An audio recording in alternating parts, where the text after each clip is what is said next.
بەناوی خۆی بەخشندەی میهرەبان بینەرانی بەڕێز و خۆشەویستی کەناڵی ئاسمانی پەیام سڵاوی خۆی گەورەتان لێبێ و دووبارە ئەم کاتە و هەموو کاتێکتان باش. خۆشحاڵ و بەختەوەرم لە ئەڵلقەیەکی نوێی بەرنامەی باس و خواست بە دیداری ئێوەی بەڕێز و خۆشەویست شاد دەبمەوە. لە باس و خواستی ئەمڕۆماندا باز لە تەکەبور خۆ بە گەورەزانین دەکەین. پێغەمبەری خوا صلی الله علیه وسلم لە فەرموودەیەکی بەناوبانگی خۆی یام زۆر دووبارە بووەوەی پێغەمبەری خوادا دەفەرمێت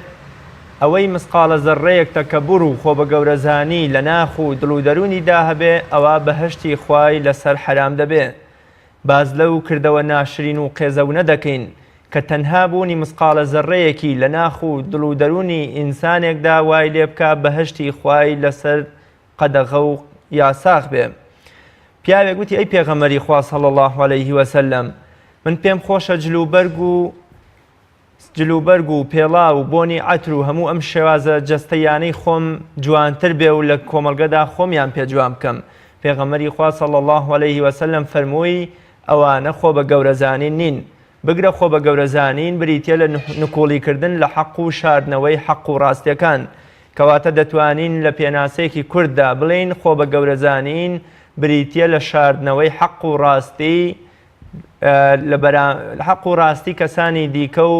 پێشخستن یام سەرخستنی بۆ چوون و ڕەیەکانی خۆمان. لەوەچێ ئەمە گەورەترین شایەتیدان بێ کە ئیمامی شافعی دەفەرمێ پێم خۆشە حەق و ڕاستی سەرکەوێت تەنانە دەگە لەسەر دەمی بەرامبەرەکەشمەوە بێ. بۆ قسەکردن لەسەر خراپی و کاریگەریەکانی خۆ بە گەورەزانین هۆکارەکانی دروستبوونی ئاسەوار و کاریگەریەکانی لەسەر تاک و کۆمەڵگە و مەترسیەکانی هەروەها چارەسەرکردنی لە ڕوانگەی قورئان و فەرمودەکانی پێغەمبەری خواوە ئەم ئەڵلقەی بەرنامەی باس و خواسم بۆ ئەو باسە تەرخان کردووە بە میوانداری زۆر بەڕێز مامۆستا ئەحمەدی شەریعە مامۆستای ئاینی. مامۆستایان زۆر سپاس بۆ بەڕێز و سپاس بۆ ئامادەبوونت. سپاس بۆ ئێوەش خۆش جزاکەتان باتەوە. مامۆستا سەرەتا پێم خۆشە تعریفێکی تەکەبور و خۆ بە گەورەزانیمان بۆ بکەی. پێناسەی ئیسلامی پیرۆز بۆ ئەم دەستەواژەیە چییە؟ بسم الله الحمد لله والصلاة والسلام على رسول الله وعلى آله وصحبه ومن والاه. ربنا آتنا في الدنيا حسنة وفي الآخرة حسنة وقنا عذاب النار. كبر خو بگەورەزانین يعني الكبرياء صفتك لصفتەکانی خوای گەورە و بە غەیری خوا دروست نییە، بۆ غەیری خوا ئەو صفتە دروست نییە بۆ هیچ کەسێ بەکاربێنێ و بۆ هیچ کەسێ بەکار بهێنرێت. کبر زانەکانە فەرمون خلاف الصغری پێچەوانەی چکۆلەیە بچووکیش بۆ خوای گەورە بەکار نایەندرێت. لەبەرەوە هەر کیبر و کیبریا بۆ خوای گەورە و عەظەمەت بۆ خوای گەورە بەکارهێنرێ و بۆ غەیری خوا دروست نییە بە هیچ شتێک هیچێک تەکەبوری هەبێ حتا ئەگەر بەقەدەر مسقالە زەڕەیەکیش بێ و پێغەمبەری خوا فەرمێ صلى الله عليه وسلم فإنه لا يدخل الجنة من في قلبه مثقال ذرة من كبر. هر كسي بقدر مثقال ذريك بقدر بشي ذريك جنا بقي بارتي ذريك كبر لدلو درونيا هبه ناچێتە باشتەوە بۆ چونکە کبر يعني بكم زانيني خلقي لخو راضي بون زانا كان فرن كبر لعجبه دروزه به سرتاكي عجبه چونکە عجب بزايريكا وتبو دیاردانە وتێ کە لە لاشەی ئینسانە لە ئەندامەکانی ئەبیندرێ تۆڕی ئەوە خۆی بە گەورە ئازانێ بەس ئەسڵی کیبرەکە لە دڵ و دەروونایە بۆ یەکەم جار لە ئەندامەکانی ئەبیندێ و دوایی ئەچێتە ناخی دڵی و جێگای ئیمان ئەگرێتەوە. بۆیە خوای گەورەش لە قورئانە فەرمێ ئین فی صدورهم إلا کبر. صدور لە یعنی قلوب یعنی لە دڵ و دەرونی ئەوانە چی هەیە؟ کبر هەیە. ئەم کیبرە لە دڵایە لەبەرەوە جێگای ئیمان ئەگرێتەوە. بۆیە پێغەمبەر صلی الله علیه وسلم ئەوەنە خەڵقی لێ ئاگادار کردوێتەوەنەوە کیبر و عەظەمەت. کیبر بەمعنای عەظەمەتیش دێ چونکە والذي تولى كبره وكو زانەکانە فەرمون زانانی تەفسیر لە باسی بوختانەکەی حەزەتی عائیشە فەرمێ والذي تولى كبره أي معظمه ئەوەی بەشی زۆری ئیشەکەی گرتە دەستخۆی بەشی زۆری ئیشەکەی گرتە دەستخۆی کێ ئەو کابرا منافقە گەورەی منافقەکان بوو یان دەڵێ کابرا عن کابر ئەم شتەی چۆن بۆ بەجێماوە ئەمە پشت تا و پشت بە کوردی خۆمان دەڵێن بەس ئەوانن کابیرن عن کابیریانی لە گەورەکانی خۆی بۆی بەجێماوە لە بای پیرە گەورەکانیەوە کەواتەمە سیفەتێکی خوایە بەڵام مرۆڤەکان تەداخل بۆ غیری خوا دروست نییە چونکە بە پێناسەکەی دەکەی مەسەن ئیمامی غەزالی و ڕەحمەتی خوای لێبێ فەرمێ دروست نییە کیبر بۆ غیری خوا بەکاربێنێت چونکە کیبریا پێغەمبەری خوا صلی الله علیه و سلم فەرمێ خوای گەورە فەرمێتی الکیبریاء ردائي والعظمة إزاري من نازعني في أحدا منهما ألقيته جهنم هەر کەسێک لەسەر ئەم دوو سیفەتە منازعەم لەگەڵا بکە زۆران بازیم لەگەڵا بکە بڵێ ئەبێت تۆ چۆن گەورەی منیش ئاوا گەورە بم تۆ چۆن خەڵک لێ دەترسێ بێ خەڵقیش وا لە من بترسێ تۆ چۆن هەموو شتێکی خەڵقی بەدەست وێ بەدەست منیش بێکو فیرعەونتی هەموو ڕووبارەکانی میسر لەژێر منەوە ئەڕۆنما ئەم خەڵقە هەمووی بەدەست منە و کەس بۆی نییە قسە بکە و فەستەخەفە قەومەهو قەومەکەی خۆی هەموو بە سووک سیر کرد ئەو کاتە خۆی لێ بوو بەخوا ئیمامی غەزالی فەرمێ بۆ شێوەیە دروست نییە چونکە بۆ کیبریا والڕدا دوو سیفەتی خوای گەورن تشبیه نەبێ و نەکا بە جل بەکارێنەوە ڕیدا و یعنی جلی سەرەوە خوارەوە یعنی پۆشاکێکی سەردامانن سەرتاپان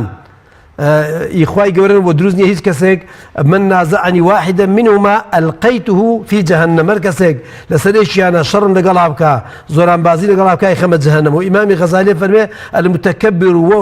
هو الذي يرى الكل حقيرا بالإضافة إلى ذاته ولا يرى العظمة والكبرياء إلا لنفسه فينظر إلى غيره نظر الملوك إلى العبيد فەرمێ متكبر أو کەسێکە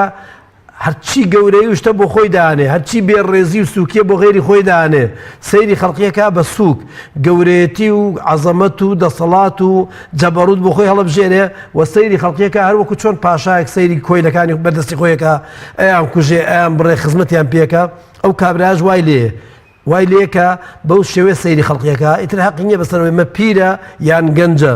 ئەو کاتە پێچەوانە بێ لەگەڵ سونەتی پێغەمبەر پێچەوانە بێ صلی الله علیه وسلم لەگەڵ زۆر باشە لەگەڵ دینیە بچکە پێغەمبەر فەرمێ ليس منا من لم يرحم صغيرنا ويوقر كبيرنا ئەبێ گەورە بچووکیش هەر کەسە مافی خۆی بێتێ بەس ئەو کەسە کە کیبریایی هەبوو فەرقیان ناکە فەرقی گەورە و بچووکی هیچیان ناکە بۆیە لە ئیستیلاحان لە پێناسەی زانەکانە فەرمیانە کیبر چییە الكبر بطر الحق وغمط الناس بطر الحق يعني الرد بطر يعني ردکردنەوە يعني حق ڕەت دەکاتەوە وەری ناگرێ ئەگەر ئێکێ پێ بڵێ اتق الله أخذته العزة بالإثم ئێکێ پێ بڵێ لە خوا بترسە دەزەوەشێنێ لەوانەیە ئەو کەسە بکوژێ وەکو زۆر هەتا لە خەلیفە موسڵمانەکانیش کردویانە کە بەعزێ کەس پێیان گوتوون لە خوا بترسن بەعزێ لە کاربەدەستە موسڵمانەکانیش ئەو کەسایان گرتووە سجنیان کردووە لێیان داوە وغەمط الناس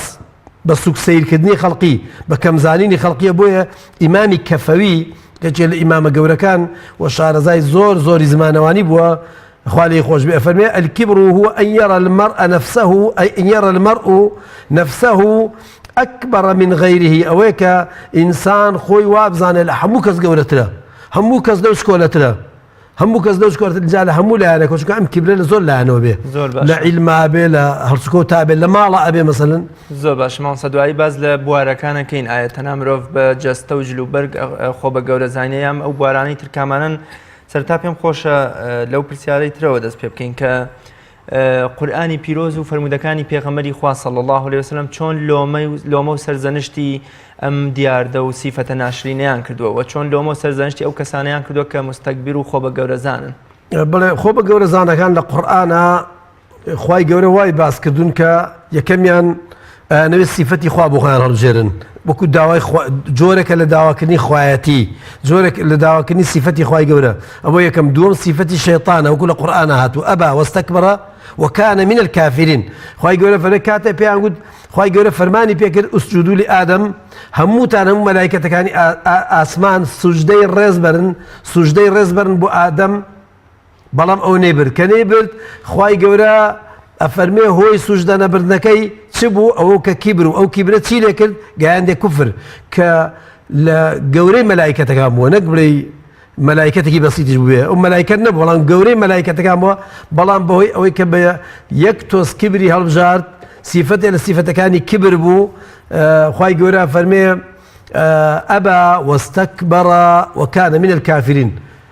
كفري البزار خواهي قولة درباري كبر لقرآن لزور آيات باسي كدو درباري فرعون نمرود أو كسانيك خوان بقورة زانيوة حتى درباري ملائكة كان فرميم ملائكة كان بويا شورج عبادتي خواكن چونك خوان بقورة نازن او عنيك عبادتي خوانا كان خوان بقورة أزان خواهي قولة لقرآن فرميم سأصرف عن آياتي الذين يتكبرون في الأرض بغير الحق لآياتي 56 سورة غافرة فرميم اوانيك خوان بقورة أزانن روناكن او حقا خواي گەورە ڕویان وەرەگێڕێ خواي گەورە کەسانێکی نایە خۆیان بە گەورە بزانن و خۆشیان بە عەبدی خوا بزانن ئەو کەسێک کە خۆی بە گەورە زانی پێچەوانەیە لەگەڵەوەی کە خۆی بە عەبدی خوا بزانێ بۆیە خواي گەورە فەرمێ ئەصرف عن ئاياتی هەڕووی وەرەگێڕن لە ئاياتەکانی خۆمان چونکە ئەو بە کەڵکی عەبدایەتی نایە و خواي گەورە فەرمێ قيل ادخلوا أبواب جهنم خالدين فيها فبئس مثوى المتكبرين پیانو تبرون جهنم پیانوتی بڕۆنە جەهەنەم چونکە ئێوە خۆتان بە گەورە ئەزانی ئەوێ شوێنێکی زۆر خراپە دانرا بۆ کەسانی کە خۆیان بە گەورە ئەزانن ئەوانەی خۆیان بە گەورە ئەزانن خی گەوریان خاتە جەهەنەمەوە پێغەمبەر صلی الله علیه و سلم ئەو فرمودەی پێغەمبەر زۆر کاریگەرە کە پێغەمبەر صلی الله علیه و سلم فەرمێ لا يدخل الجنة من كان في قلبه مثقال ذرة من كبر بقدر مثقال ذرة خۆی بە گەورە بزانێت چونکە ئەم خۆ بە گەورە زانینە گوناحەکەی زیاترە لە نوێژ نەکردن لە ڕۆژوو نەگرتن لە زیناکردن لە پیاو کوشتن لەوانە گوناحەکەی گەورەترە چونکە ئەمە سیفەتێکی خوایە کابرا ئەوێ هەڵبژێرە بۆ خۆی وەکو چۆن نەمرود و فرعون کوردیانە ئەویان وتێتی ئەنا ربكم الأعلى فرعون تێتی ئەنا ربكم الأعلى مامۆستا لە شرکیش گەورەتر نییە کاتێکە لە هیچ فرمودێکی پێغەمبەری خوا نابینین صلی الله عليه وسلم کە بفەرمێەوەی مسقالە زەڕێ ڕیا یا شرک لە دڵیا بێ ناچێتە بەهشتەوە ئەم مسقالە زەڕێ ئەم مرۆڤە بەرەوکوێ پەرکێژەکە وا هێندە مەترسیدارە لە زینا و لە پیاو کوشتن و لە ڕۆژوو نەگرتن و هەموو ئەم گوناهە گەورانە گەورەترە بەڵێ چونکە خۆ بە گەورە زانیوەکو باسمان کرد گەورەی سیفەتی خوایە ینی ئەم کەسە ئەوێ نەختێک لە سیفەتی خوا لە خوایە بێنێتە ئیدعای خوایەتی بکە بەڵام بەڵام بەپێی کەسەکە گەورەترە بەڵام بەپێی زانینی کەسەکە بەپێی شارەزایی کەسەکە ئەو حکومە ئەدرێ بەپێی جەهلی ئەو کەسە ئەو حکومە ئەدرێ هەر کەسێک تۆزێ خۆی بە گەورە زانی بۆ کافر حساب ناکرێت چونکە کەسانێک لەوانەیە خۆشی بە گەورە زانی نەزانێ ئەوەنە خەتەرە نەیزانی بێت کە ئەوەندە خەتەرە شارەزانە بێت جەهلی هەبێ پێی بەڵام ئەگەر بزانێت کە ئەوەنە خەتەرە و بۆ ڕوون کرابێتەوە هەر خۆی بە گەورە بزانێ ئەوە بڵێ هیچ گەلۆ سیفەتانەی کە بڵێن ئەم دیاردەناشینە سەرنجامی بەرەو بەرەو بێدینی و بەرەو کوفرە ڕوا حتا تەنانەت ئەگەر زۆر هینیشی بۆڵ کە ئیدعای خوایەتیە بەرەو کوفرە ڕوا چونکە بۆ هەر خۆ فیرعەون یەکەم جار نەیتۆ من خۆم بەس دوایی کە خەڵقی بەکەم زانی وردەوردە خەڵقیش ئەویان بە گەورە زانی چونکە زانەکانە فەرمون دائیمەن چێ زاڵم دروست دەکا چێ متەکەبیر دروست دەکا خەڵقی خۆ بە گەورە زان ئەو خەڵقەی کە مستەضعەف و بێدەسەڵات و داماون ئەوانەڵێن ئەوەرە من گەورە مانیش دەڵێن بەڵێ تۆ گەورەی بۆیە فیرعەون کە زانی فەستەخەفە قەومەهو قەومەکەی خۆی ئێوە هیچ نین ویستیان پێ ناکرێت بێدەسەڵاتن و سیاسەتمەدار و عاقڵ و زانا و دانا من خۆم ئەوانیان بڵێ ڕاست دەکەی بۆی ئەویش کە زانی خەڵقەکانیان ڕاست دەکەن بۆ ڕانەوە سابلێ من شارەزەم وتی ئەنا ربكم الأعلى خوای هەرە گەورەی ئەو کاتێککە پێغەمبەری خوا صلی الله عليه وسلم دەفەرمێ ناچێتە بەهشتەوە ئەو کەسەی بەشێکی بچووک لە مسقالە زەڕێ کبر لە دڵیشیا بێ سەحابەی پرسیارەکان پێم خۆشە جلو بەرگم پێڵاوم سەیارەم خانوم ئەم شتانەم لە هی خەڵک جوانتر بێ پێغەمبەری خوا فەرمێ ئەوە خۆ بە گەورەزانی نییە خۆ بە گەورەزانی بریتە لە نکۆڵیکردن لە حەق ئەم نکۆڵیکردنە لە حەق یان بۆم نەشاردنەوەی حەق و کەتمانکردنی لە چیا خۆیە بینێتەوە چۆن نییە حەق دائیمەن زانەکانە فەرمون حەق ئەوەیە کە خوای گەورە بە حەق خوا و پێغەمبەر بە حەقیان داناوێ چاکە ئەوەیە خوا و پێغەمبەر بڵێن چاکەیە خراپە ئەوەیە کە خوا و پێغەمبەر بڵێن چاکەیە نەک من و تۆ کەواتە شتێک خوای گەورە لە فرمودەی صحیح پێغەمبەر صلی الله علیه وسلم دانرابێ کە ئەمە چاکەیە کەسانێک ئینکاری لێ بکەن بڵێن ئەوە چاکە نییە با خوا و پێغەمبەری جواب بدەن ئەوە کیبرە ئەوە کیبرە کە تۆ حەقێک ڕەت کەیانێ بزانی حەقا بزانی ڕاستە لێشم معلوم بێ بۆش ڕوون کرابێتەوە ئەو کەسە بچێ ڕەتدی بکاتەوە ئەوە پێوتێک کیبر بۆیە هەتا ئەبوو دوجانە پێغەمبەر صلی الله علیه وسلم لە جەنگی ئوحودا فەرمووی کێ ئەم شمشێرە هەڵگرازم لە ئوحودا بوو فەرمووی کێ حەقی ئەم شمشێرەی من ئەدا ئەویش فەرمووی من ئەبوو دوجانە کێچە لە پاڵەوانانی ناو ئەسحابە شمشێرەکەی یایە پێغەمبەری خوا ئەوی شمشێرەکەی هەڵڵاو جۆرە لە ڕیاضە و لە مەشقی پێکرد و بە جۆرێک سنگی دەرپەڕاند و هاتوچۆی کرد بە بەردەمی مسلمانەکان و بینی مسلمانەکان و کافرەکانە ئەسحابێتی ئەی پێغەمبەری خوا ئەم جۆرە ڕۆیشتنە حرام نییە ئەم سنگ دەرپەڕاند و فیسکردن و کەشخەینواندنە پێغەمبەر فەرمی هەموو کاتێ حرامە ئیلا لەو کاتانە بێ چونکە کافرەکان چاویان لێیە لە بەعزی حاڵەتا دروستە لە بەعزی حاڵەتا نابێ بە کیبر مەسەڵەن خۆ جوانکردن کاتێک ئەو ئەسحابەوە ئەیگوت پێغەمبەر فەرمی ئین الله جەمیل یحب الجەمال إن الله جميل يحب الجمال خواهي قولة جوانه وجواني بيه خوشه خواهي قولة بيه خوشه عبد كان جلي تازان لبرابه جلي جواني لبرابه باكو خابن مثلا بشك للشرعي إسلام بشك زور قولة ويا كم بشك باس كراو لدواء إيمان لكتاب الشرعي كان هي كم بشك باس كراو طهارته ببيت طهارة عبادته كان زوريان دروزنين حج دروزنية طواف دروزنية طواف نيوش دروزنية طهارتي جلوبرك طهارتي لاشا طهارتي شويني نيوجكا طهارتي يعني انسان لنيوجا بيت سي جار دسي بشوا همو دز نيوجك سي جار دمي بشوا سي جار مسحي جوكاني بكا مسحي سري بكا بويتا بوتوزو هيش تكي بيو نمنه و طهارات يعني بشك كبيغمبر كان زوزو جرينجا وثيابك فطهر چۆن دڵ و دەروونە پاکە بێ ئاو جلوبەرگیشە پاک بێ کەەوەش زانەکان چەند جۆر تەفسیریان کردو مەبەست بێ ئەوەیە کە پاک و خاوێنی خۆ جوانکردن خۆ ڕازاندنەوە ئەمێنێتەوە بینی دڵی عەبدەکە و خوا ئەگەر ئەو عەبدە بۆ گەورەی و بۆ کەشخەیی و بۆیە خۆی ڕازان بێتەوە ئەم موهیمترە لە خەڵقی ئەم گەورەترە لە خەڵقی خەڵق لەم بچووکترن ئەوە دیارە کیبریتیە بەڵام ئەگەر بۆ نیەتە لەبەری نەکردبێ خۆ جوانکردن سونەتی پێغەمبەرەکانە خوای گەورە بۆ خۆی ئەمرەکە فەرمێ خودوو زینەتەکم عند كل مسجد بۆ هەر ماڵی لە ماڵەکانی خوا چون ئەو پەڕی جوان خۆتان بڕازێنەوە هەتا زانەکان بەعزێکیان جلی زۆر کەشخە و جوانیان کردووە لە کاتی نوێژە لەبەریان کردووە یان ئەسحابە داوان کرد ئەی پێغەمبەری خوا ئەم جلە لەبەرکە کە وەفدەکان هاتن یان ئافرەتێتی ئەی پێغەمبەری خوا حەز دەکەم جلێکی زۆر جوانم درواوە بێنم بۆ خۆل لەبەری پێغەمبەر خۆی لەبەری کرد زۆر لەی جوان بوو نە کورد بوو نە درێژ بوو ئەسحابێ بینیەوە دە لەبەر پێغەمبەرە جوانە تی ئەی پێغەمبەری خوا داواکارێکم هەیە فەرمووی چێ فەرمی ئەو جلێ بەرتم بەرێ ئەسحابەکان زۆر پێیان ناخۆش بوو تیان بۆ داوایەکی فەرمی وەڵڵاهی لەبەر ئەوە نییە کە لە من جوان بێ وەکو پێغەمبەر و لەبەر ئەوەش نییە کە پێویستم پێ بێ بەس حەز دەکەم کە مردم وەسیەت دەکەم ئەو جلەی پێغەمبەر بکەن بە کفنی بەرم بۆی جلێکی جوانم لەبەرا بێ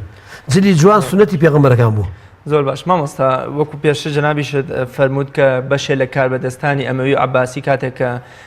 زانایەک لە خواترسێ پێی گوتون لەخوا بەترسە کوشتویانە و وەکۆلە بەندی زیندانەکانیان کردووە کە ئێمەش لە فەرمودەکەی پێغەمبەری خوا وتمان صلی الله علیه وسلم کە خۆ بە گەورەزان نکوڵی حەقەکە ئامۆژگاری وەرناگری قسەی بەرامبەر ینی خۆی ئەوەندە بەلاوە مەزنە تەنانەت لە بەرامبەر قورئانیشدا خۆ بە گەورەزان ئەرکی ئێمە لەم کاتێدا کە مرۆڤێک لە سەرەتای هەنگاونانیدایە بەرەو خۆ بە گەورەزان ئەرکی ئێمە چییە چۆن ئامۆژگاری ئەم مرۆڤە بکەین خوای گەورە فەرمێ فەبیما ڕەحمەتی من الله لینتە لەهم ئەوانەی کە خۆیان بە گەورە ئازانی کافرەکانی قوڕەیش وە زۆر ئاەتیش دەربارەی ئەوان هاتووە وەزانەکان لە هۆکاری هاتنە خوارەی ئاەتەکانە فەرمێ ئەو دەربارەی ئەوان هاتووە کە خۆیان بە گەورە زانیوە وە کوتیانە لولا أنزل هذا القرآن على رجل من القريتين عظيم خوزقبو بياونا هاتا بوتو بياو قورك باتا أو جنجك وبهتيوي قورة بو بياو هي قورة نية ببتشوك يان زانيوه خوان بقورة زاني بلان بيغمبر صلى الله عليه وسلم خواي قورة فرمي فبما رحمة من الله لنت لهم ولو كنت فظا غليظ القلب لانفضوا من حولك أبي ضل نربي لقال يعني بوي الرحمي خوا ضل نربي خواي قورة بو خوي بي خواشا وحزك بەندەکانی ئەوانەی داواکەن بۆ بانگازەکەی ئەو دڵنەرم بن زمان شیرین من قسە خۆش بن لەگەڵ ئەو خەڵقەیە کە خۆیان بە گەورە ئەزانن بەرەو ئەواچن کە ئیدعای خۆیەتی بکەن یەکی لە عالمەکان گوێم لێ بە سەراتێکی جێڕایەتی کەسێک چوو بۆ لای یارمەتی بۆ لای کەسێکی دەوڵەمەند و ئەو کەسە کە تۆبەی کردو خۆی جێڕاوێتی کەسێکات بۆ لام داوای یارمەتی لێکردمیش زۆر خۆم بە گەورە ئەزانی و خۆم بە دەوڵەمەند ئەزانی و حساب وانە نەئەکردو خۆم نەئەناسی ئەڵێ زۆر لێ تووڕە بووم جواب مایە و پارێکی من تۆ چۆن پارەی خۆمێن بە خەڵق بەڵام دوایی کە زۆر ئینکاری کرد تفێکم لێ کرد کە تفەکەم لێ کرد تفەکەی سڕیەوە و کوتی ئەوان حەقی خۆم بوو بەس من هاتوون داوای حەقی خوال لێ یەکەم داوای یارمەتی و زەکاتت لێ یەکەم بۆ فەقیر و هەژار ئەڵێ ئەو قسە دەرونوی هەژان لەبەرەوە وای لێ کردم کە بەڕاستی ئەم ئینسانە ئەمە لە پێناوی خوای ئامادەیە بە بچووکیش سیر کرێ ئامادەیە غێری خۆی قسەشی پێ بڵێ ئامادەیە بە چاوی کەسێ سەیری من کە جارە تێ نەگەیشتم بۆیە وام لات کە ئەوەندە دڵم نەرم بوو چوون بۆ لای پەشیمان بوومەوە و کلیلی گەنجینەکەی خۆما بتم بڕۆ هەمووی کە بەخێر نەکرد زەکاتەکەی هەمووی کە بەخێر ئیمامی عەلی کە خەلیفەی مسلمانان بووە لەگەڵ جوولەکەی کاچۆتە محکەمە هەمومان بیستمانە کە ئەم درعایی منە ئەم قەڵغانەی منە کابراتێتی تۆ نییە ئاخر لە شەڕ ڕێگا لە بیرم چووە دەخێری تۆ نییە دوای کە چوونە بەدەی محکەمە قازیەکە لێ پرسین شاهید نەبوو ئیمامی عەلی شاهیدی نییە کابراشتی هەری منە قازی هێوتی دەی کابرای جوولەکەی و تۆشی ئیتۆنیە خەلیفەی مسلمانان لەگەڵ جوولەکەیەکە بە پێوە ڕاوەستاون بەرامبەر قازی خۆی بە گەورە نەزانی بۆی کە شەرع وای پێڵێ اینجا جوولەکە مسلمانە بیان مسلمان نابێ کەیفی خۆیەتی بەڵام بکە جوولەکەەکە وای زانی هەر لە بەردەمی قازیان مسلمان بوو ئیمامی عەلی یەکسەر فەرمی خۆ درعەکەی منە ئێستا ئەترافەکەی بڵێ ئەترافەکەم تیدەوەش بە هەدیە بۆ خۆ لەبەرەوەی کە مسلمان بووی ئێمە خوای گەورە فەرمی ئیدفع بالەتی هی ئەحسەن ئەگەر گاور و جوولەکە کافر و بێدین بەخۆ بە گەورە زانینەوە بە ناشیرینی بە کە شوفیزەوە قسان لەگەڵا کردی تۆ ئیدفع بالەتی هی ئەحسەن ئەگەر لەگەڵ مسلمانانە جوان قسە کرد لەگەڵ ئەوانە جوانترین قسە بکە بە جوانترین شێوە قسەی زۆر جوانتر هەڵبژێرە تووڕەمە بە لەسەر خۆ بە وەکو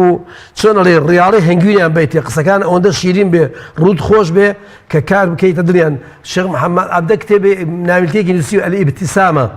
یعنی زەردەخەنە ڕێوی کە بە پارە ناکرێ بە هەڕەشەی کار بە دەستەکان ناکرێت بە زەردەخەنە ناکرێ بە قسەی خۆش ئەکرێ بە دڵنەرمی ئەکرێ لەبەرەوە ئەوەی کە شەرع بۆ ئێمەی داناوە قورئان و سونەت بۆ ئێمەی داناوە لە بەرامبەری ئەو کەسانی کە خۆیان بە گەورە ئەزانن و ئەتەوێت بانگیان کەی بۆ ئیسلام ئەتێ بانگیان کەی بۆ ئیسلام ئەبێ نەرمبی قسە خۆش بێ زمانە شیرین بێ هەڵسوکەوت جوان بێ بە هیچ شێوەیەک تووڕە فەقولا له قولا لينا لعله يتذكر أو يخشى خوای گەورە فەرمێ ئەی موسا و هاڕون ئەگەرەچن بۆ لای فیرعەون قسەی نەرمی لەگەڵا بکەن دڵی عاجز نەکەن بە تووڕەیی قسە مەکەن بە دەنگی بەرز قسە مەکەن بەڵکو بیرکاتەوە لە خوا بترسێ زۆر باشە بەڵام یەک کەلیمەیەکەی لێرە کە زانەکانە فەرمون الكبر على المتكبرين نفس التواضع ئەو کەسێک کە هەر زۆر زۆر خۆی بە گەورە ئازانێ و هەر تەنازل ناکە و هەر ئەوێت تەنازل بە خەڵقی بکاتە عەبدی خۆی ویان خەڵقی وا لێ بکات بە مادە و بە پارە وا لێ بکات هەموو چاو لەبەری ئەو بن ئەفەرمێ ئەوەش حاڵەتی خۆی هەیە ئەفەرمێ ئەگەر خۆت بە گەورە بزانی لە بەرامبەریە عیزەتی نەفست هەبێ ئەو پەڕی تەواضوعە چۆن کابرا بە ئیبن تەیمیە گوت تۆ تەماع کردوتە ماڵ و سەرۆت و سامانەکەی منەوە ئیبن تەیمیەش بە ناوی قازان بوو کابرا دیارە ابن تەیمیەش ڕەحمەتی خوا لێ فەرمی وەڵڵاهی پەنجەی ڕاوەشان فەرمی سەرۆت و سامانی خۆت و باب و باپیر لای من فلسەی نایەنێ ئەبێ ئینسان لەو کاتە کە تەنازولی پێکەن بۆ عەرزەیەک بۆ مەعاشێک بۆ پارێک ئەبێ ئینسانی مسلمان عیزەتی هەبێ و تەنازول نەکا بۆ شتان زۆر باش مامۆستا مەلای گەورەی کۆیە بە ڕەحمەت بێت لە تەفسیرەکەیدا چەند جار باز لە پاراستنی ئەو ڕێز و شکۆ و حرمەتەی خۆیەکە کە بە سەر و سیمایەکی مەلایانەوە تەبەن پیاوێکی زۆر بە غیرەتیش بووە یەکێک لەو حاڵەتانەوەی کە مەلیک فەیسەڵ دێتە هەولێر لە بینای محافزدا بەزێ لەگە مەلا ئەفەندیا ئەچنە پێشوازی سەرۆکی بەلەدیە پێشیانەکەوێ مەلای گەورەی کۆی بە ڕەحمەت بێ ئەوە قۆڵی دەگرێ و دەیخاتە دواوە دەڵێ ئەمە ڕێی تۆ نیە ئەمە جێگەی تۆ نییە چ کاتێک خۆ بە گەورە زانین دروستە وەکو ئەو نمونەی کە جەنابیش ئەبوو دوجانە دێنایەوە لەم سەردەما مرۆڤ زۆر جار دەچێتە لای کۆمەڵی خەڵکی خۆ بە گەورە زان کۆمەڵی خەڵکی خۆ بە شت زان و سەرۆک و ستەمکار چۆن ئایا خۆ بە گەورە زانین دروستە لەو کاتانە ئەو حاڵەتانە پێی ناوێت خۆ بە گەورە زانین پێوتی عیزەتی نەفس عیزەتی نەفس دیارە خۆ بە گەورە زانین چونکە کۆمەڵە شتێک کە هەمووی لەگەڵ کیبرایەکێتەوە و عجب وەکو ئەمانە کە کۆمەڵە سیفەتی ترن لەگەڵ خۆ بە گەورە زانین ئەوەیە گەورە زانین ئەوەیە بەتەڕ الحەق وغەمت الناس یعنی حەق هیچ بە هیچ حەق قبوڵ نەکەی لە هەر کەسێکەوە بێ بخۆم لەسەر حەقم وەکو فیرعەون چۆن تێتی قسە هەر قسەی منە هەرچی منتم هەر ئەو قسەیە و کەسی کە بۆی نییە ئیذا قال صدام قال عێراق ئەگە سەدام وتی قسەی سەدام و قسەی و عێراقە ئەوە ڕەتکردنەوەی حەق ملنیان بۆ حەق ملنیان بۆ شەرعی خوا بۆ قسەی خوا و پێغەمبەر صلی الله عليه وسلم ئەوە خۆ بە گەورە زانینە ئەوەی کە خەڵقی بە سووک بزانی ئەوە گەورەت بەڵام ئەگەر کەسێک ئەوێت تۆ بە سووک بزانە لەبەر ئیمانداری بتخەڵەتێنێ بە پارە تەنازولی پێ بکە بتکا بە خزمەتکاری خۆی بە پارە ئیمانەکەت پێدا بەزێنێ بە پارە ئیمانەکەت لێ بکڕێ بە پارە ئەوە ئینسانی مسلمان لەو شوێنانەیە لله العزة ولرسوله وللمؤمنين عزت بۆ خوایە بۆ پێغەمبەر بۆ ئیماندارن گەورە ئیمانداران لەگەڵ خوا باس کردووە ئیماندارە بێ بە عیزت بێ لەو حاڵەتانەیە ئەو پێتێ عیزت پێتێ دەروون بەرزی نەفس بەرزی نەک پێتێ کیبر چکە کیبر بە قەدر مسقال زەڕێکیش بێ دروست نییە ئەگەر ئەویش بۆ کیبر بەکاری بێنێ حتى عالمەکە بە کیبر بەکاری بێنێ وەکو کیبر بیری لێ بکاتەوە وەکو کابرای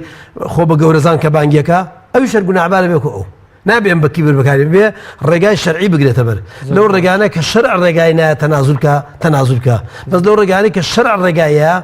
خەی ناکە تەنازول بکە لەو ڕێگانەی کە شەرع ڕێگایە پێغەمبەر صلی الله علیه وسلم لە سولحی حودەیبیە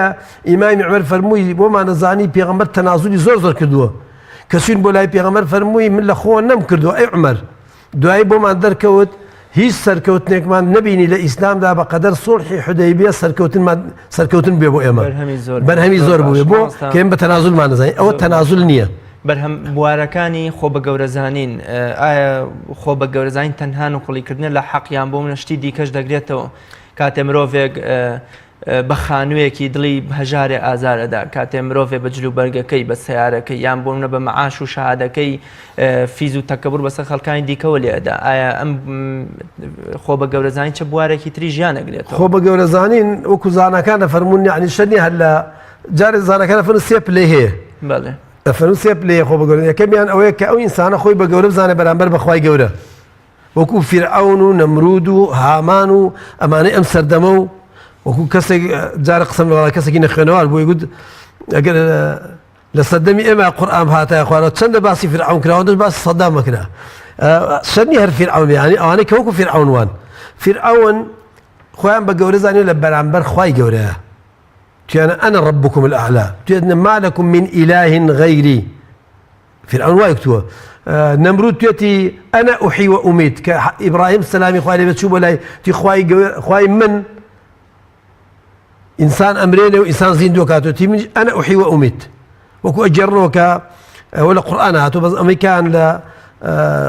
مێژووە هاتووە دیارە لە ئیسرائیلیات هاتووە کە لە دوو کەسی بان کرد یەکیان مستحقی ئیعدام بوو بەڵای کردیەوە من ئەو کەسم لە مردن ڕزگار کرد یەکیان ئاگای لە هیچ نەبوو لە بازار گیرا و کوشتی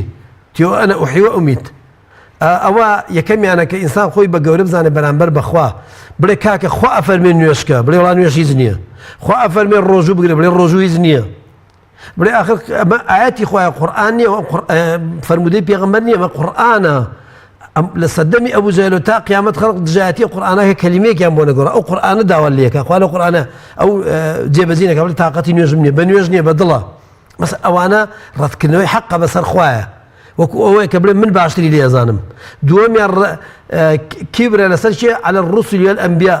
خۆی بە گەورە زانە لەسەر پێغەمبەرەکان ئەڵێن پێغەمبەرە چییە کاکە شاعیرە مە کتێبگرەوەیە ئەمە ئین هو ئیلا بەشەڕ مثلکم ئین هو ئیلا بەشەڕ مثلنا ئەمە هەر کەسێکە وەکو ئێمە ئەوێ خۆی گەورە بکا بەسەر ئێمە ئەمە هەر کەسێکە وەکو ئێمە اعتیادیە جا بۆ باشە قورئانە بۆ ئەو هاتووە بۆ فڵان کەس نهاتووە یعنی تەکبیر بۆ خواکەن قەنەعەت ناکەن بە شوێنکەوتنی پێغەمبەرەکان ئەمانەی کە شوێن تۆ چێکەوتن إلا الذي أراضينا بادي الرأي أوانن كا زۆر داما و فەقیر و هیچ نەزان ئەوانە شوێن دەکەوتون وەنیە ئەمانە هەر هەمووی دلیل لەسەر ئەوەی کە خۆ بە گەورەزانین هەیە بەرامبەر بە پێغەمبەرەکان خەڵقێک خۆیان بەرامبەر بەخوا بە گەورە نەزانێ بە حساب توانە خوا ئەگەر مەلایکەتێکی بناردا ئیمانمان پێێنە خوا ئەگەر فڵان کەسی بکردا بە پێغەمبەر دوو پیاوە گەورەکەی تایفی بکردا بە پێغەمبەر ئیمانمان پێێنە بەس کابرایەکی مەکەی کردووە ئێمە ئیمان بۆ نایەنین خۆیان بە گەورە زانێ بەسەر بە پێغەمبەر صلی الله علیه وسلم دەرەجەی سێمی ئەوە کە ئینسان خۆی بە گەورە بزانێ بەسەر عامەی خەڵقیە ئەوانەی کە جەنابەت باسی کرد بەوەی کە عیلمی هەیە یوایە خۆی بە گەورە زانێ بە عیلمەکەی چونکە ئینسان بەس بەوەی کە عیلم مەزانێ ناچێت بۆ باشت ئەبێ بۆ عیلمە فێری تەواضوعی بکە چۆن عیسا فەرموویەتی عیسا سەلامی خوای لێبێ فەرموویەتی ئینسان ئەگەر خۆی بە گەورە زانیوە کە وا لەژێر سەقفێکا بێ ئەگەر زۆر سەری بەرز کاتە سەقفەکە سەری ئەشکێنێ بەس ئەگەر سەری داخا سەقفەکە سێبەری بووەکە ئێمە ئەوە بینی کە خەڵقی خۆی بە گەورە زانێ بە سەقفێکا بە ماڵ لەبەری سەرۆت سامانی زۆرە خۆی بە گەورە زانێ بە کورسیەکەی بە کەسوکارەکەی بە عەشیرەتەکەی بە حیمایە و دەوروبەرەکەی ئەوە هەموو ئەوانە خۆی وا لە ئینسانەکە کە خۆی بە گەورە بزانێ بە قۆزیەتەکەی لەبەری قۆزە و جوانە و ئەمان بە گەنجێتەکەی بەهێز و دەسەڵاتەکەی هەموو ئەوانەی کە دەدەست ئینسان ئەتوانێت بەهەشتیان پێ بەدەست بێنێ بۆی کە خۆی بە کەم بزانێ ئەشتوانێ ڕێگاکەی کیان بگرێتە بەر کە بەدەست خۆیەتی کە دژایەتی خۆیان پێ بکە و خۆی بە گەورە بزان لە بەرامبەر خی گەورە بەچی بۆی کە خەڵقەکانی کە هەموو وەکو عەبد و کۆیلە و خزمەکار و زەلیل و داما و سیرکە لەبەرچی لەبەر ئەم عیلمی هەیە یان ئەم ماڵی هەیە یان ئەم سەرەت و سامانی هەیە بۆیە ئەو خۆ بە گەورە زانینە یان یەک پلەی نییە ئەوەی کە لە هەموو پلەکان خەتەترە ئەوەیە کە ئینسان خۆی بە گەورە بزانێ بەسەر خی گەورەیە حەق لەسەر خوا ڕەتکاتەوە بەڵێ ئەم جورئەتە چییە کە مرۆڤ بەرامبەر بەخوا خۆ ئایا ئەو ئاەتەی یا ئەیها الئینسان و ما غەڕەکە بڕەبیکە الکەریم ئەوە ژەر گزارش نییە عەبدوڵای کوڕ عەباس ڕەزای خوای لێ بێ فەرمێ خی گەورە هیچ ئینسانێک نییە ئیلا خی گەورە لە قیامەتە بەجیا لە بینی خۆی و عەبدەکە پێڵێ ما غەڕەکە بڕەبیکە الکەریم ئەوە ئینسان چی وای لێ کردی مەغرور بی لە خوا هەڵگەڕێەوە بە گوێ خوانەکەی فەرمانی خوا بشکێنی خۆت بە گەورە بزانی عەبدوڵای کوڕ عەباس وافرێ فەرمێ هەموو کەسێ پرس ئەخوای گەورە ئەو ئاەتەیە بگوێە بۆ چونکە ئیمامی غەزالی ڕەحمەتی خوای لێبێ لە ئیحیا علوم الدین فەرمێ هەموو کەسێک ئەندازەی ڕبوبیەتی تایە حەزەکە شتی زۆر بێ حەزەکە دەسەڵاتیە بێ حەزەکە گەورە بێ حەزەکە دەسەڵاتیە بەسەر خەڵقیە قسەی بڕوا بەسەر خەڵقیە بەڵام ئەوەی ئیماندارە ئیمانەکەی ئەگرێتەوە فێری ئەوەیەکە كلكم من آدم وآدم من تراب ئێوە هەمووتان لە ئادەمن ئادەمیش لە گڵە والناس سواسية كأسنان المشط ئێوە هەمووتان یەکسان وەکو دانەی شانە هیچتان لە هیچتان گەورەتر نین چۆن خی گەورە فەرمێ إن أكرمكم عند الله أتقاكم ئەوەتان لە هەمووتان چاکترە لای خوا کە لە هەمووتان زیاتر پارێزکاریەکە لە بێ ئەمری خوا بێ ئەمری خوا ناکە ئەمری خوا ناشکێنێ ئەگەر نا هەموو ئینسانەکانی کە یەکسان خی گەورە هەمویان وەکو لە فەرمودەی پێغەمبەر هاتووە لە قورئانیش ئیشارەتی پێکراوە کە هەمویان كل آتي الرحمن فەردا هەموو بە تەنیا ئەچنەوە بەردەمی خی گەورە و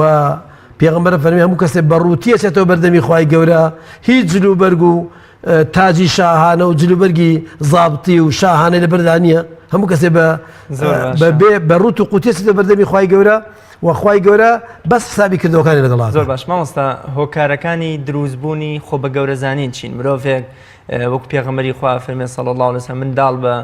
لەسەر فیترەتێکی پاک لەدایک بێ وردە و لە دوای وای لێ دەبێت یەکێک لە خۆ بە گەورە زانترین خەڵکی ئەو کۆمەڵگەیە ئەم هۆکارە چییە وای کردووە کە ببێتە کەسێکی خۆ بە گەورە زان زانەکان شتیان زۆر باس کردووە یەکێک لەوانە کە یعنی چۆن چارەسەرەکەی بە عیلم و عەمەل دەکرێن هۆکارەکانشی هەر بە عیلم و عەمەلە بەڵام بە پێچەوانەکەی بە یەکەمیان بە جەهلە ئەو ئینسانە خۆی ناناسێ خۆشی ناناسێ و خواش ناناسێ بۆیە زانەکانە فەرمووە کاتی ئینسان خۆی ناسی خواژە ناسێ بەڵێ کەسی ئینسان خۆی ناسی زانی ئینسانێکە ئەمرێ تۆزێ برسێتی تەنگی پێڵەچنێ تۆزێ تینوێتی تەنگی پێڵەچنێ بۆیە چێ لە زانەکان چۆ لای خەلیفەی لە خەلیفەکان ئەویش ویستی داوای لێکرد نەسیحەتی بکە فەرمووی تۆ خەلیفەی موسڵمانانی و پێویستە بە نەسیحەتی من نییە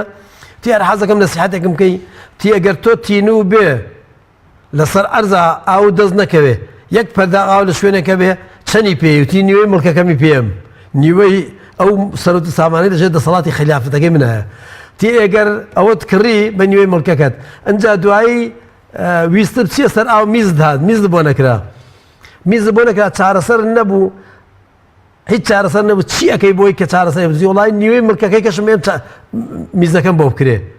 لەو تەنگاویە ڕزگارم بێ کابرای زاناستی دەمە مڵکەکەی توێ نیوەی ئەیە بە قومی ئاو نیوەی کەشێ بە هەر ئەو قومە ئاو بە لێ دەربێنەوەێ نیوەیە بە قومی ئاو ئەی کڕی نیوەکەی کەشێ بە قومی ئاو لێ دەربێنەوە ئەو سەر و سامانەکەی توێ بۆیە یەکێ لە عالمە گەورەکانە فەرمێ ئینسان بەخۆی مەغرور نەبێ ئەوەله نطفة مذرة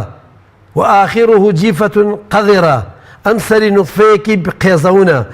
ئەو سەری لاشەیەکی بۆگەنی کردو خراوەتە ئەو لاشەیە کە نەیخێ قەبرە لە پاش دوو ڕۆژ کرد و بۆگەنەکە هەر ساحێبەکەش حەز ناکە بە دێردانیشێ ئەم ئینسانە من و تۆ هەمومان بێزگە لە پێغەمبەرەکان لاشەکەمان لاشەیەکە لەم سەر نوتفەیەکە نوتفەیەکی قێزەونە لەو سەریشەوە لاشەیەکە بۆگەنی کردووە لەو بینەشە پیسیمان هەڵگرتووە زاناکە وای پێگوت تی ئەو سەر ئەو نوتفەیە ئاخیری گەشت ئەو تەرمە بۆگەنەیە لە ئێستاش کە ئاوا گەورەی خۆڕ ڕازاندەتەوە پیسی لە ناوتایە لەبەرەوەی ئینسان بەڕاستیە بێ هۆکارەکان یەکێک لە هۆکارەکانی ئەو جەهلەیە کە خۆی ناناسێ، هۆکاری دووەمەوە کە خوا ناناسێ، دەسەڵاتی خوا ناناسێ، بزانێ خوای گەورە بەو گەورەیە چۆن ئەم هەموو مەخلوقاتە نەک هەر هەموو ئەم بوونەوەرە بە کون فەیەکون لە بینی دوو حرفا دروست کردو، وتنی حرفێک وە لە حرفی دووەمە دروست کراوە لە خۆی بایی نابێ. ئەوە یەکەمیان. دووەمیان خواناسی ئینسان ئەگەر بیستی خواناسی کە لە خوا نزیک بێتەوە، دائیمەن نزیک بوونەوە لە خوای گەورە ئینسان بۆی دەرەکەوێت کە ئەبێ سەر بێتە سوژدە، خۆی بچووک کاتەوە، خۆی بەکەم بزانێ. وەکو ئیمامی غەزالیە فەرمێ ئینسان کە سەری بدە سوژدە ئەبێ بیر لەو کاتە بڵێ لەو خۆڵە دروست بووە بۆ خۆڵە، مشتێکی زۆر مهم نیم، لەو خۆڵە دروست بووە بە خۆڵ. من ئەو شوێنم کە لە هەموو شوێنێکم مهمترە ئەیخەمە سەر عەرز بۆ خوای گەورە، چونکە بۆ خوای گەورە منی کردووە بەم پیاوە، خوای گەورە منی کردووە بەم ئینسانە، خوای گەورە ئەگەر ڕوحی بەبەر بناکردووە بووم بەم ئینسانە، کەواتە ئەگەر خوای ناسی تووشی کبر ناوێ. ئەوە دووەم. سێمیان ئەگەر ئیماندار بێ، ئیمانی هەبێ، چونکە پێغەمبەر صلی الله علیه وسلم فەرمێ بێ ئاوا سەیری خەڵقیکەی لەیسە منا من لم يرحم صغيرنا ويوقر شرف كبيرنا. ئەفەرمێ لە ئێمە نیە هەر کەسێک ئەبێ خۆی لە ناوەڕاستە ببینە دائیمەن، ئەمانە لە خۆم چکۆلەترن ئەبێ بەزەیم پیان نابێتەوە، ئەوان لە من چاکترن، ئەمانەش لە خۆم گەورەترن ئەبێ ڕێزیان لێ بگرن لە خۆم چاکترن. وەکو یەکێک لە زانەکان شەرحیەکە ئەفەرمێ ئەو فەرمودەیە ئینسان پێئەگەیەنێ، ئینسان والێکە قەت نەخۆی بە گەورە بزانێ نە لە خۆی بایی بێ، بۆ چونکە ئەبێ بڵێ ئەمانە پێغەمبەر صلی الله علیه وسلم فەرمێ لە خۆ چکۆلەترن، ئەگەر بەزەیت پیان نانەیەتەوە لە ئومەتی منی چۆن بەزەیم پیان نابێتەوە. ئەفەرمێ ئەمانە لە خۆم چکۆلەترن، من ئەڵێم لە خۆم چاکترن، بۆ چونکە لە من گوناحیان کەمتر کردووە.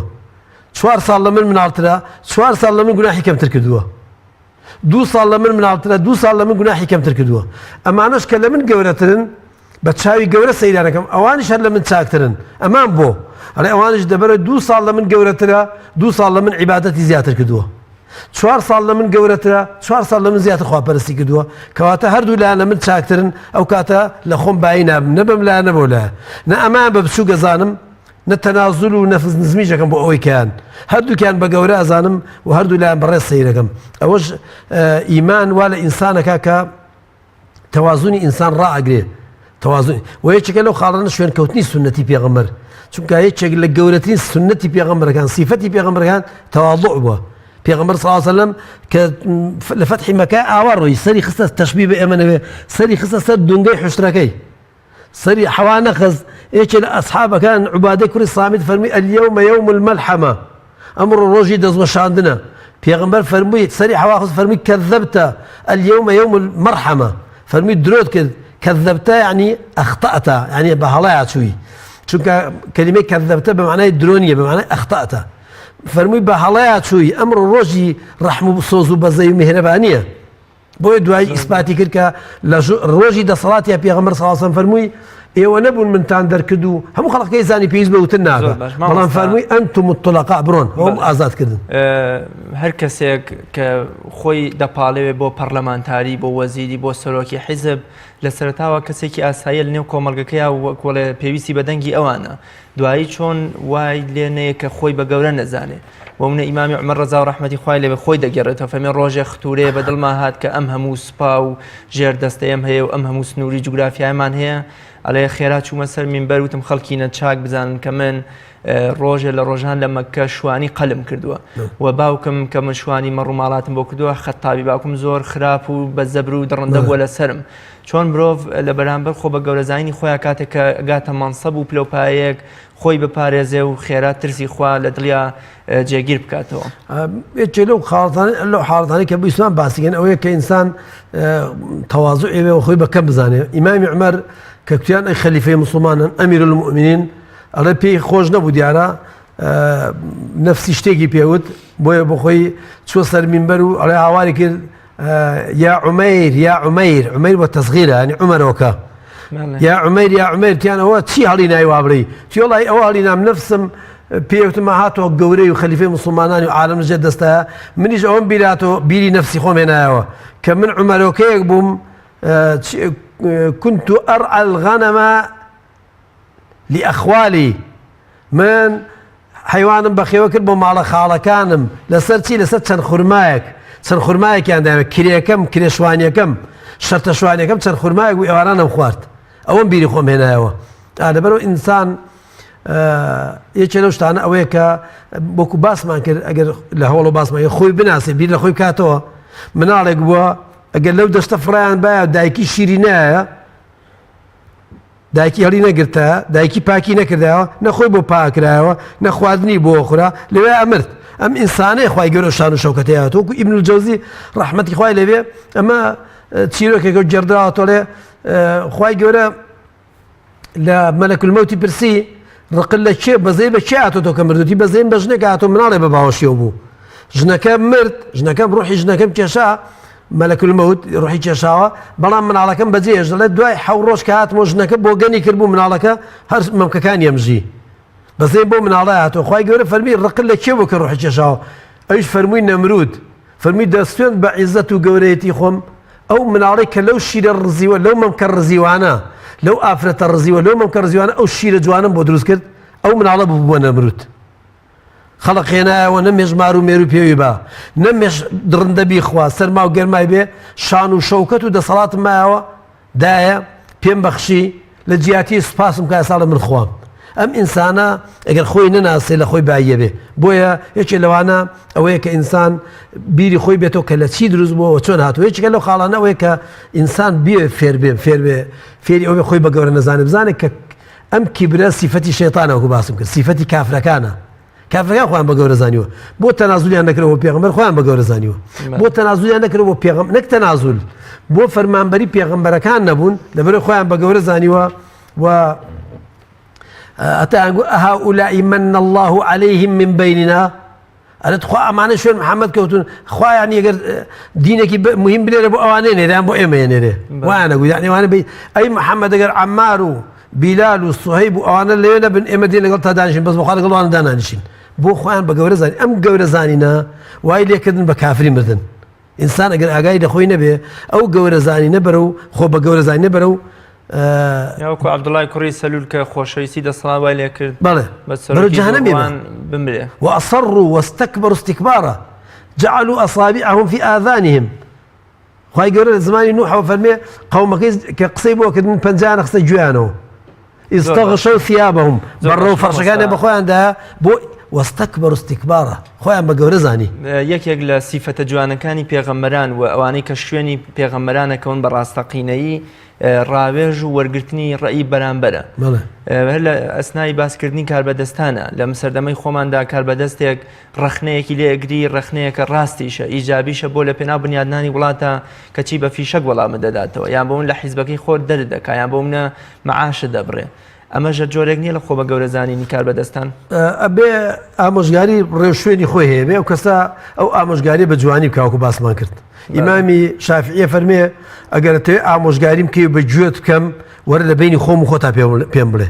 ئەگەر توێ ئامۆژگاریم کەی بە گوێن نەکەم وەرە ناو خەڵقا پێم بڵێ ئەو کەسی ئامۆژگاریە کابێ لێ بزانێ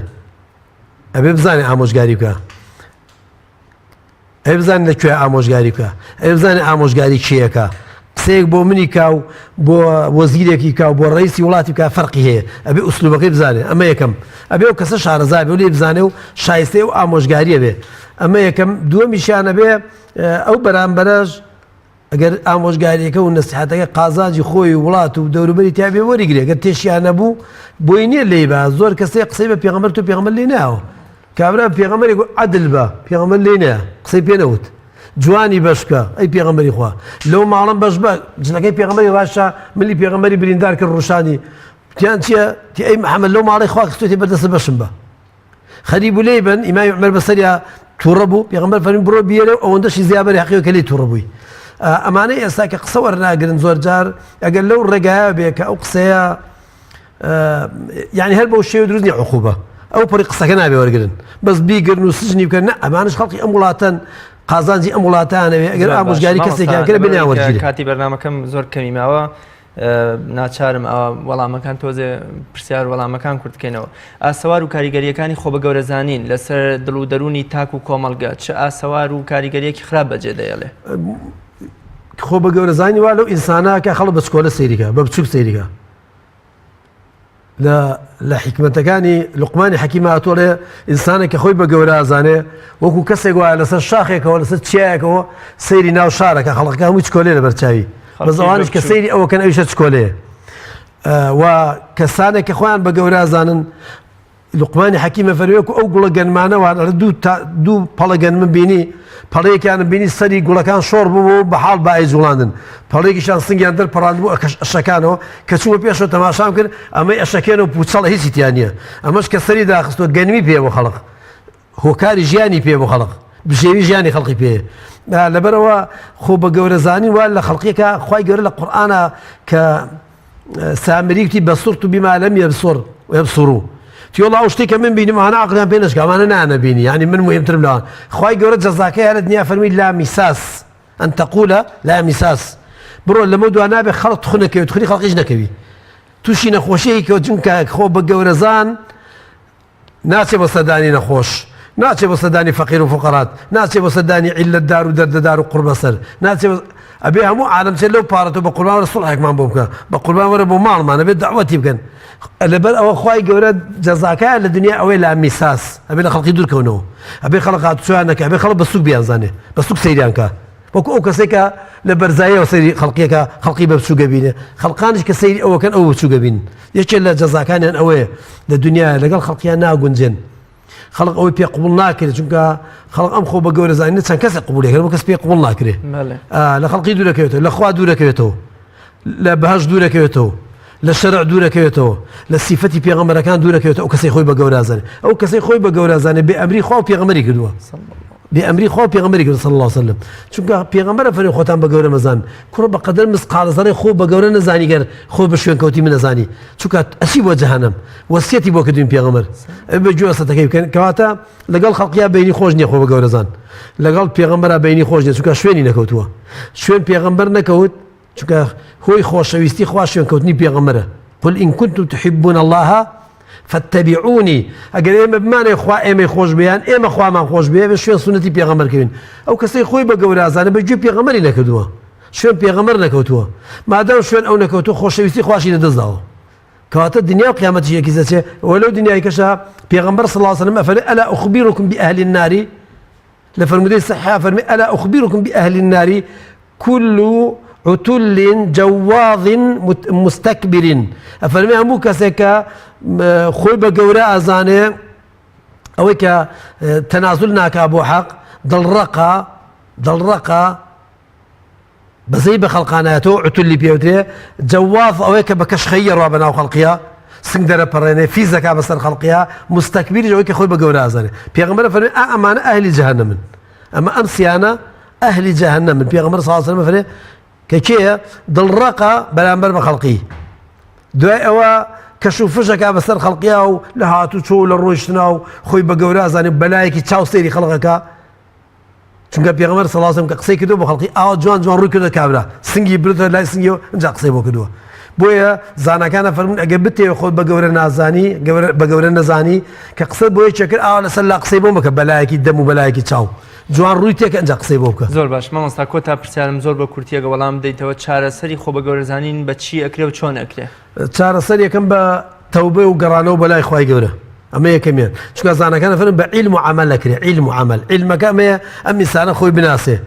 وەکو باسمان کردەوە خۆی بناسێ چی بووە چۆن دروست خەلەقتوکە من قبل وەلەم تەکو شەیئا تۆ هیچ نەبووی من هیچ نەبووم هەر ئێکێ لە ئێمە بمانگرە 50-60 ساڵ لەم پێش هیچ نەبووین ئێستا خوای گەورە کردوین بەم ئینسانە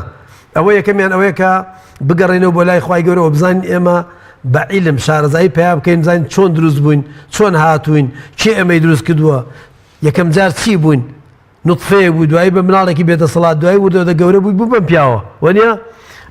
ئەوەی یەکەمیانە دووەمیان بە عەمەل ئەکرێ بە عەمەل ئەوەیە کە ئینسان گەیشتە خەڵقی سەلامیان لێ بکە سەردانی خەڵقی بکە سەردانی نەخۆشکە هاتوو چایان بکە تۆقیان لەگەڵا بکە ڕووی خۆش بێ لەگەڵیانە وەکو زانەکانە فەرمون پێغەمبەر فەرمێتی حق المسلم على المسلم 6 یان فەرمێ 5 لە ڕیوایەترە ئەوەیە کە یەکەم چیە ڕەد السەلام سەلامی لێ بکە بەس ئەگەر ئەو سەلامی لێکردی تۆ ڕەدی سەلامەکەی بە جوانی بەرەوە کابرا هاتی السلام عليكم پێغەمبەر فەرمی عليك السلام ورحمة الله كابرا كاتي السلام عليكم ورحمة الله بيغمبر فرمي عليكم السلام ورحمة الله وبركاته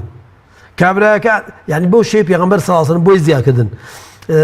سەلامکردن بارێکی ئەسەلام عەلەیکم وەڕەحمەت الله وبەرەکاتوه بەیەکێ لەو هانە 10 چاکەی بۆ نووسرێ 30 چاکەی بۆ نووسرێ یەکەم جوابی سەلامی بێتەوە اینجا ئەگەر دەعوەتی کردی بچی بەگوێی کرد هەتا ئەگەر دەعوەی قسەکردنیش بێ گوێی بۆ بگری ئەگەر نەخۆشکە و سەردانی پێ ئەگەر من لەگەڵ یا بچی بۆ سەر قەبران ئەگەر پشمی کوتی ئەلحەمدوللا بڵێ یەرحەموکە الله ئەو تێکەڵاویەکە خوای گەورە دروستی کردووە ئەو لێ پشمی بڵێ ئەلحەمدوللا ئەم بڵێ خوا ڕەحمە پێ بکە زۆر ئەمە دوای ئەوە گەر ئیذا استەنصحەکە فەئەنصحه ئەگەر داوای ئامۆژگاری لێ کردی ئامۆژگاری بکە کوتی وەرە ئامۆژگاریەکم بکە يعني ئەو حەقانە ئەو تێکەڵاوی مسلمانە بۆی کە مسلمان دائما لەگەڵ خەڵقیا تێکەڵاو بوو خۆی بە گەورە نازانێ پێغەمبەر صلی الله علیه و سلم ئەصحابەکانە تێکەڵاو بوو جاری وە لای ڕاستەوە ڕۆیشتووە جاری وە لای چەپەوە جاری وە لە دواوە ڕۆیشتووە هەندێکیان لە پێشیەوە بوون جاری وە لە پێشەوە ڕۆیشتووە لە ڕۆیشتنا دەرەکەوێت بۆیە زاناکانە فەرموو خۆ بە گەورە زانین دەرەکەوێت لە حرەکات و حتا لە سەکەناتیشە لەو کاتێکی ئینسان بێدەنگ دانیشتوە چۆن دانیژێ خەڵق هەمووی قساکە پێکەن ئەم مۆن بۆ دانیشتوە قسە ناکە قسا بۆ کەس ناکە لەوەش دەرەکەوێت مامەسەیان زۆر سپاس دەکەم خوای گەورە پاداشتی بەخێر بداتەوە ئینشاءالله لەم دەرد و سیفەتە ناشینەش بمان پارێزێ خوای گەورە جەزای ئێوەش باتەوە خوا لێمان قوڵکە بینەرانی بەڕێز زۆر سپاس بۆ ئێوەی ئازیزیش کە تا ئەم ساتە بینەری بەرنامەی باس و خواز بوون تا بە یەگەیشتنەوەیەکی تر بەخوای گەورەتان ئەسپێرم خواتان لەگەڵ